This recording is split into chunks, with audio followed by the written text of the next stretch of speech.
మండలం బడంపేట గ్రామానికి చెందిన బేగరి నర్సింహులు మృతికి కారణం అయిన గ్రామానికి చెందిన అగ్రకుల పెత్తందారులను వెంటనే అరెస్ట్ చేయాలని నర్సింహుల కుటుంబాన్ని ప్రభుత్వం వెంటనే ఆదుకోవాలని కోరుతూ సంగారెడ్డి జిల్లా కలెక్టర్ కార్యాలయం ముందు కుల వివక్ష వ్యతిరేక పోరాట సంఘం ఆధ్వర్యంలో ధర్నా నిర్వహించడం జరిగింది. అనంతరం అడిషనల్ కలెక్టర్ చంద్రశేఖర్ గారికి వినతిపత్రం ఇవ్వడం జరిగింది. ఈ సందర్భంగా కేవీపీఎస్ రాష్ట్ర ఉపాధ్యక్షులు అతిమేల మాణిక్ మాట్లాడుతూ రోజుకు దళితులపై వివక్ష దాడులు జరుగుతున్నాయని, కొడుకు అగ్రకుల అమ్మాయిని ప్రేమించి పెళ్లి చేసుకున్నాడని బేగరి నర్సింహుడు కొట్టి చంపారని, ఇది ముమ్మాటికి కుల దురంకార హత్య అని అన్నారు. మృతికి కారణమైన 9 మంది పేర్లను కుటుంబ సభ్యులు వ్రాతపూర్వకంగా ఇస్తే 3 మాత్రమే ఎఫ్ఐఆర్లో చేర్చి అరెస్ట్ చేసి రిమాండ్కి పంపిన పోలీసులు మిగతా 6 ఎందుకు అరెస్ట్ చేయలేదో పోలీసులు సమాధానం తెలపాలని ఈ సందర్భంగా వారు డిమాండ్ చేశారు.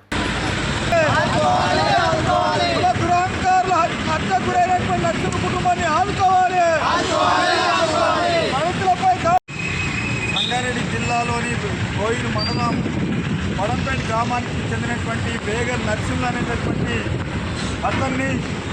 అతని కొడుకు కులాంతర వివాహం చేస్తున్నాడనేటటువంటి సాకుతోని గ్రామంలోని కొంతమంది కుల దురహంకారులు నర్సింహుని అత్యంత కిరాతకంగా కొట్టి ఈరోజు చనిపోయేటట్టుగా చేసినటువంటి వాళ్ళందరినీ గ్రామంలో ఎవరైతే ఈ కారణమైన హత్య నర్సులు చనిపోవడానికి కారణమైనటువంటి పెత్తందారులందరినీ కూడా వెంటనే అరెస్ట్ చేయాలి అని చెప్పేసి ఈరోజు కేవీపీఎస్ అంబేద్కర్ సంఘాలు అట్లనే అన్ని కుల సంఘాల తరఫున ఈరోజు డిమాండ్ చేస్తూ ఉన్నాం. చాలా దుర్మార్గమైనటువంటి ఘటన.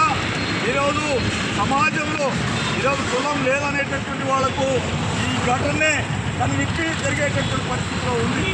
ఈ ఘటన ఈరోజు 1వ తేదీ నాడు కులాంతర వివాహం ప్రేమించి పెళ్లి చేసుకొని కులాంతరం వివాహం చేసుకున్నాననేటటువంటి సాకుతోని 18వ తేదీ నాడు గ్రామంలో లైట్లను బంద్ చేసి ఊరి చివరను తీసుకొని వచ్చి ఆ నర్సులు అనేటటువంటి ఆయనను అత్యంత కిరాతంగా కొట్టి చెరుకట్ట మీద పడేసిపోతే తెల్లారి వరకు కూడా అక్కడే ఈరోజు సజీవంగానే శవమై ఉన్నట్టు